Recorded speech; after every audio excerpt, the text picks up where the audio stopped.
Oh, it was some game. It was always in doubt. Could have went either way. Second half was a lot better from us though. The first half wasn't good enough.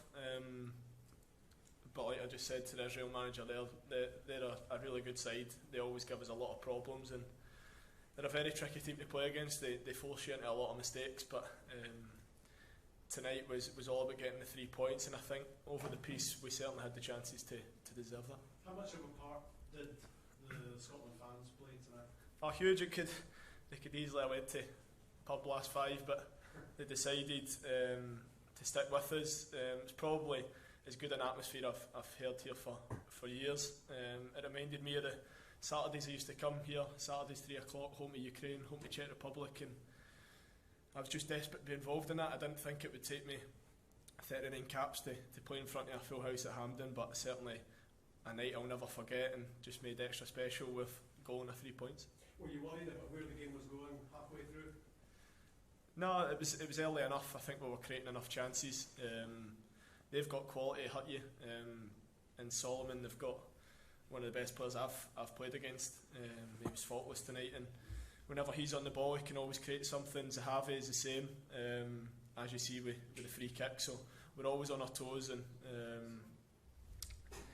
at times we kind of switched off, but we showed quality at the right times to win the game. And I think we're starting to show signs of big character. It could have been quite easy at half time to fold, but puffed our chests out and made the Scotland fans proud tonight. Yeah, how much was this about will to win tonight? Just refusal to accept that point would be enough? No, I think 2-2 wouldn't have been the end of the world, but we wanted the 3 points. It's a home game. We wanted to send the Scotland fans happy. It's been a couple of years since they've experienced a day like today, but I'm sure no matter where they are, whatever train, bus, car, somebody's walking home, I'm sure they'll be walking home with a smile on their face. And it's easy to get carried away, but being a Scotland fan myself, I've seen it before. We win the hard games, and then it comes to games where you're expected to win and you trip up. So we'll enjoy tonight, watch the other games, see how everyone's getting on, and then tomorrow we'll recover and focus on the Faroes on Tuesday, which is another cup final. Do you feel there's real momentum about the team now? No, there's a real momentum, belief, and we feel the belief in the country as well, and they're starting to really believe in this team. We've also got strength and depth. You see Christie coming on, Coops coming on, 2 top players, and we've got strength in abundance really, and also to add to that, it's not a team that's going away.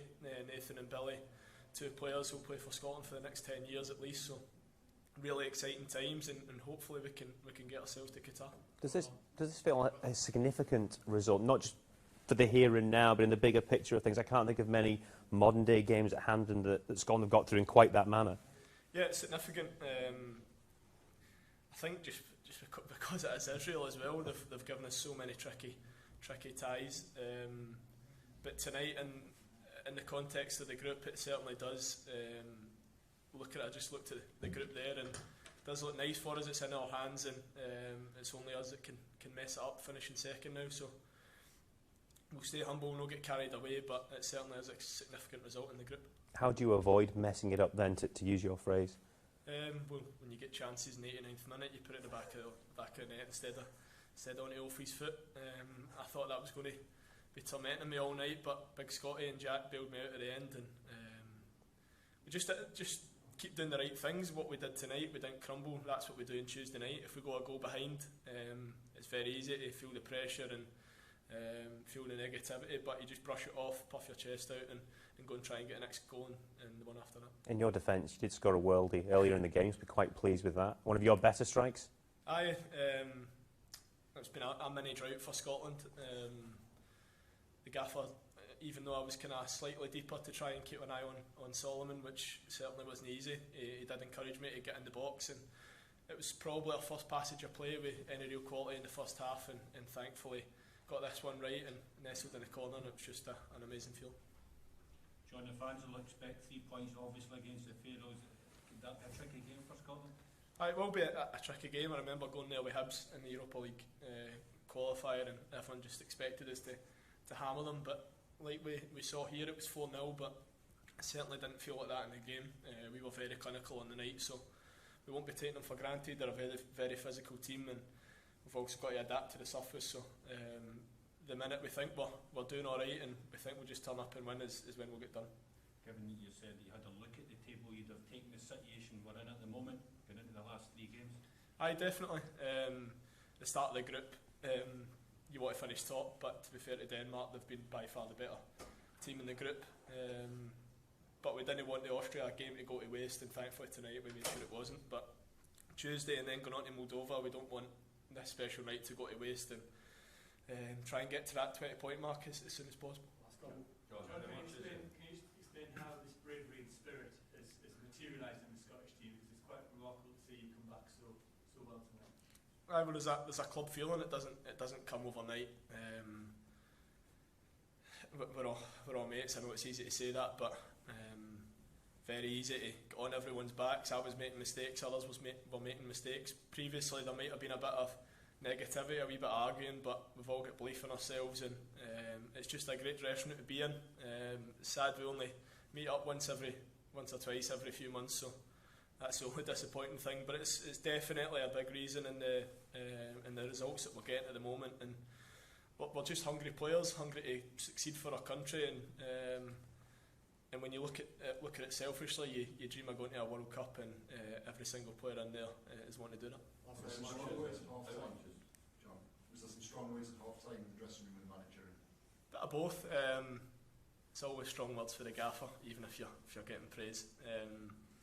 But he was measured in what he was saying. We had some tactical things we had to adapt with, but we had to be braver, and he stressed that to us, told us to show a bit more personality on the pitch, and we managed to do that. John spoke about personality. How much is Billy Gilmore added to that side of things? He's a world class player, Billy. He's been through a wee rough patch at Norwich. Obviously frustrated not to be playing, but when he's in the Scotland jersey, he's always at the top of his game, and he's learning on the job as well. Him and Nathan, they'll make mistakes, but both of them top quality players, and very lucky to have them. Is there a final question from Marty? Yeah, first of all, congratulations. You deserve to win today. What do you think about the performance of Offi Marciano? It was amazing. Yeah, Offi, a really good friend of mine. I'll go and see him in a minute. I remember from my time at Hibs, he was always very, very good at saving penalties. So I had a wee sick feeling in my stomach when I saw Lyndon run up when Offi was there. But a majestic performance, and really good to know that even though he was on the losing side, he's still playing well, and if he keeps playing like that, then he'll be a starter for Feyenoord soon. Thank you. Thanks, John. Cheers.